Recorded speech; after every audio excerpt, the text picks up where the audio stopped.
ջրի սակագինը գիտեք, պարբերական ինքը գործընթաց է, քանի որ Վիոլա ջրին հանձնված է 15 տարով համակարգը վարձակալության վարձակալը իր մրցույթի արդյունքում, երբ որ հաղթող է ճանաչվել, ներկայացրել է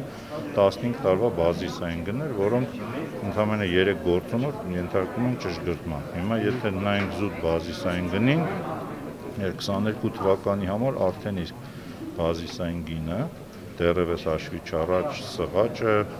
ջրի ծավալների փոփոխությունը եւ էլեկտրաէներգիայի սակագնի փոփոխությունը, որոնք ճշգրտման գործոններն են, բազիսային սակագինը արդեն իսկ 214 դրամ էր։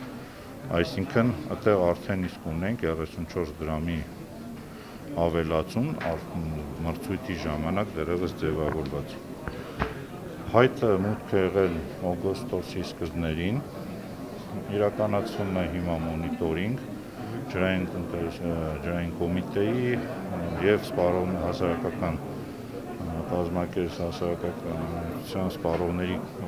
կազմակերպությունների հետ համատեղ շրջաններն արդեն ավարտել ենք, հոկտեմբերի 1-ից կմեկնարկի նաև Երևան քաղաքում մոնիտորինգը արդյունքների ամփոփմամբ, բացի այդ նաև քննարկվում է Վիոլայի և ջրային կոմիտեի հետ, նաև ներգրավված է կառավարությունը, քննարկում ենք որոշակի վարձակալության պայմանագրի սցենարում փոփոխությունների իրականացման հնարավորությունը, որտեղ եթե տեսել եք պայմանագիրը, այնտեղ ունենք սցենար, որ բարձրանում է մինչև 25-26 թվականներ, հետո սկսում է նվազել։ Հիմա բանակցում ենք Վիոլայի հետ որոշակի հաստատում 10 տարվա համար գնային քաղաքականություն ունենալու համար, այսինքն դեռևս վերջնական փուլում չի, բայց ենթադրում եմ, որ կունենանք որոշակի հաստատում գին մոտ 10 տարվա համար, այսինքն հիմա այդ թվի վրա ենք բանակցում եւ դա իրականացվելու է հենց, որ որևիցե ձև ազդեցություն չունենա հանկարծ պետական բյուջեի մուտքերի վրա, քանի որ Վիոլա ջուրը նաև վճարման վարձակալության վճարներ ըստ տարիների, այսինքն այդ վարձակալության վճարների որոշակի ըստ տարիների բաշխվածության փոփոխությամբ պետք է հասնենք նրան, որ առաջիկա 10 տարիների համար ունենանք կայուն գնային քաղաքականություն։ Եվս մի գործոն ենք ուզում մտցնենք այս տարվանից ջրային համակարգի սակագներում, ինչպես գիտեք, էլեկտրաէներգիայում եւ գազում ունենք սոցիալապես անապահով սպառողների խումբ,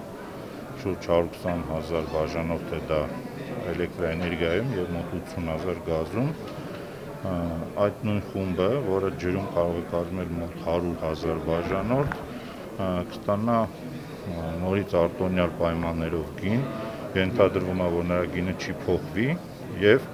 այդ ազդեցություն կտարածի մնացած սպառողների վրա։ Իսկ թե ինչքան թվերը կլինեն, դեռևս շուտ ասել։ Պարոն Բաղրամյան, նշեցիք, որ մոնիտորինգ ենք իրականացնում, արդյոք պայմանագիրներ չեք ուսումնասիրում,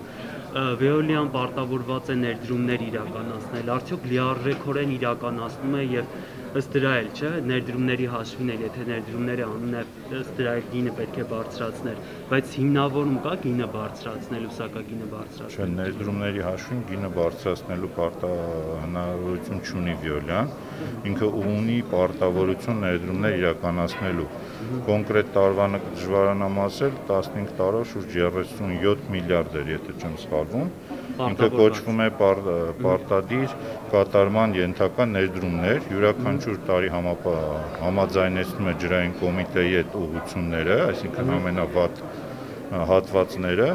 եւ իրականացնում է այդ ներդրումները։ Ներդրումներին հետևում է պայմանագրային կողմը, կոմիտեն, ենթադրում եմ, որ եւ հանկարծ չիրականացնելու դեպքում այնտեղ սանկցիաներ կան, բայց չեմ կարծում, որտեղ Վիոլյան միշտ պատրաստ է ավելի շատ ներդրում անել, որտեղ նաև կան վարկային որոշակի համաձայնություններ արդեն կառավարության կողմից եւ կառավարությունը իր կողմից էլ պատրաստվում է ներդրումներ իրականացնել համակարգում։ Իսկ այդ ներդրումները բազիսային գնի վրա ազդեցություն չունեն, այսինքն ինքը ցենց մենք հետևում ենք, այսինքն պայմանագրային կողմը հետևում է, որ այդ ներդրումն անի, որովհետեւ մեկը բազիսային գինը որ 22,214-ա դառնում, մեկը դառնալու է իր ճշգրտումներով։ Իսկ այսօրվա բարձրացման պատճառը միայն բազիսային գինն է, թե այլ գործոններ 214 դրամը բազիսային գինն է եւ այն, եթե չեմ սխալվում, 123-ով է հայտ, այնտեղ պոչերով, մնացած այդ գործոններն են, դա սղաճն է եւ էլեկտրոէներգիայի բարձրացում։ Ջրի մասով գրեթե չունենք։ Պարոն 2018 թվականի Նիկոլ Փաշինյանի հայտարարությունը, ըստ որին նա ասում է, որ Վիոլիա ջրընկերության հետ պայմանավորվել են, որ մինչև 2024 թվականը ջրի սակագինը չի բարձրանա։ Ինչպես է ստացվում, որ ընդամենը 2 տարի անց ջրի գինը բարձրանում է։ Տեսեք, ջրի գնի բարձրանալու կամ չբարձրանալը պետք է որոշենք բոլորը, նկատի ունեմ այդ գործադիր մարմինը, որովհետև երբ որ մենք անցած տարի ջրի գինը չենք բարձրացնում, դա նշանակում է 2024 թվականի մասին է։ Տեսեք, մենք կարող ենք մինչև 2035 թվականը չբարձրացնել, համապատասխան վարձակալության վճարները պետական բյուջե չվճարելու։ Այսինքն, եթե բյուջեն ունի ֆինանսական միջոցներ, ասում է, օրինակ, նախատեսված է մոտ 6-8 միլիարդ վարձակալության վճար։ Կարելի է 6-8 միլիարդը չուզել, նույնիսկ իջացնել գինը։ Դա տարբերակներ է, որը պետք է քննարկել ելնելով հնարավորություններից, բյուջեի եւ անհրաժեշտությունից, այսինքն նույն այդ 180 դրամը, որ մոտ 3 տարի պահվում էր, ինքը պահվում էր ելնելով այն բանից, որ համապատասխան չափով վարձակալության վճարները նվազեցում էր, այսինքն բյուջեում բավականաչափ գումար չկա, որպեսզի մինչև 2024 թվական ինչպես Փաշինյանը խոստանում ջրը չթանկարժի։ Հիմա նայեք, մենք ասում ենք կարող ենք, մենք առաջարկում ենք որևիցե բյուջեի նվազեցում չունենալով, այսինքն ընդամենը տարիների մեջ տեղաբաշխում անելով, քանի որ 26 թվականից էլ նվազում է տեղի ունենալու, ոչ թե նվազեցնենք, այլ պահենք որոշակի նույն մակարդակի վրա, ունենալով ընդհանրապես բյուջեի մուտքերի զրոյական նվազեցում։ Հիմա կարող է քննարկվել նաև, եթե դրան զուգահեռ նաև ասում ենք, որ կքննարկենք, որ սոցիալապես անապահով սպառողներին գույնը մնա նույնը։ Հիմա ինչքանով է օրինակ նպատակարար համարում, ես օրինակ նպատակարար չեմ համարում, որ բյուջեի հաշվին ես ավելի քիչ վճարեմ ջրի գինը, հասկանում եք, որովհետև ես ունեմ այդ հնարավորությունները վճարելու եւ շատ մարդիկ ունեն։ Ու ուղղակիորեն գինը իջացնելով հնարավորություն եք ստեղծում են հարուստ հնարավորություն ունեցող ընկերություններին եւ սպառողներին նույնպես չվճարել, իսկ դրա արդյունքում պետական բյուջե գումար չի մտնում, որը կարող է ծախսել այլ խոստանում ընտրություններից առաջ, որ ջրի գինը չի բարձրի մինչև 2024 թվական, ենթադրում եմ նաեւ այդ հաշվարկները պետք է կատարած լինեն։ Ելնելով բյուջեի մուտքերից, այդ ես հիմա էլ եմ ասում, հիմա էլ կարելի է ջրի գինը չբարձրացնել։